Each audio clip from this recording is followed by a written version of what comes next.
Unified pension scheme यानी UPS के ऐलान के बाद से ही लोग इसके बारे में सर्च कर रहे हैं, ज्यादा से ज्यादा जानने की कोशिश कर रहे हैं और ये जानना चाहते हैं कि यूपीएस, ओपीएस और एनपीएस में उनके लिए कौन सी स्कीम ज्यादा फायदेमंद है, किस पेंशन स्कीम से उन्हें कितना फायदा होगा।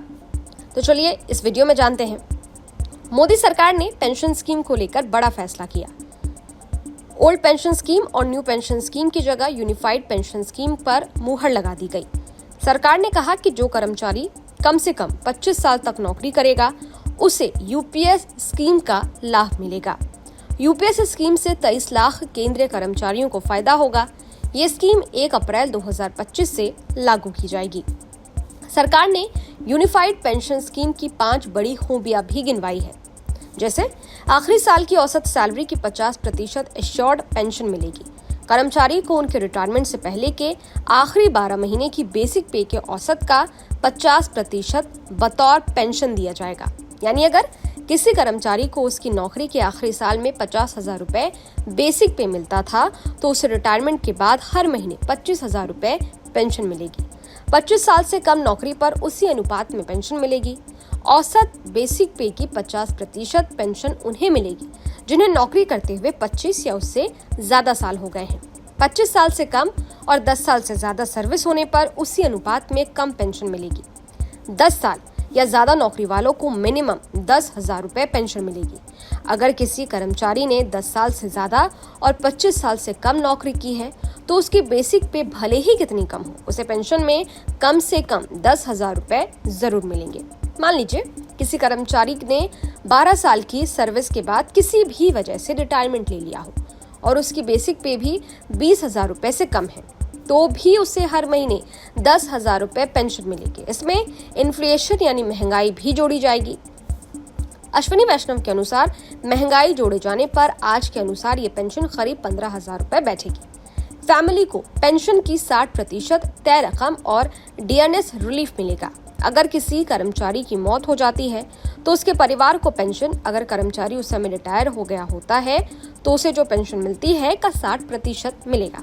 साथ ही परिवार को मिनिमम डीएनएस रिलीफ का पैसा भी मिलेगा। ये डीएनएस रिलीफ AICPIW यानी all India consumer price index for industrial workers के अनुसार मिलेगा।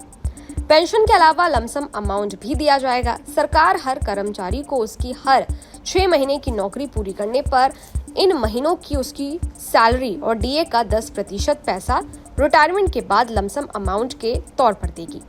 इसे ऐसे समझिए कि अगर किसी कर्मचारी ने 10 साल 3 महीने नौकरी की है तो उसे 10 साल की सैलरी और डीए का 10% बतौर लमसम अमाउंट दिया जाएगा।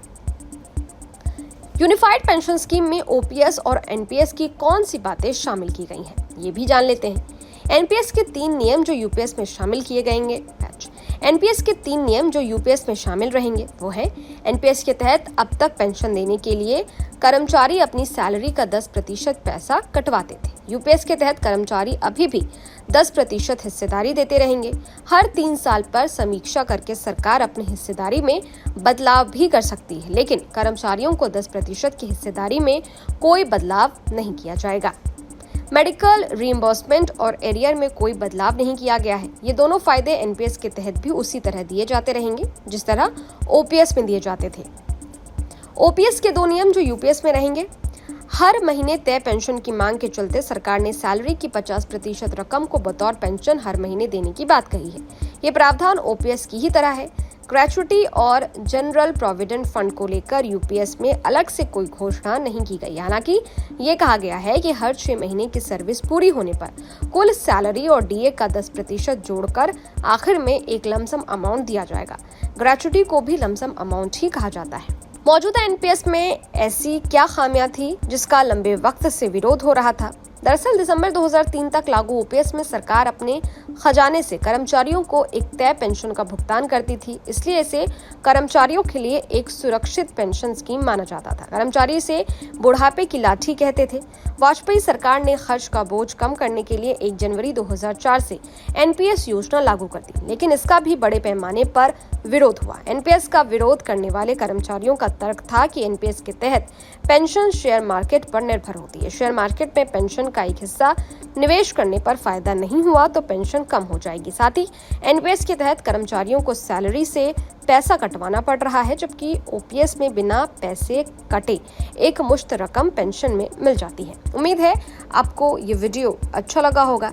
इस वीडियो पर आपकी क्या राय है, कमेंट बॉक्स में जरूर बताइएगा। शुक्रिया। न्यूज नेशन अब व्हाट्सएप पर खबरों की ताजा अपडेट के लिए न्यूज नेशन के इस क्यूआर कोड को स्कैन करें।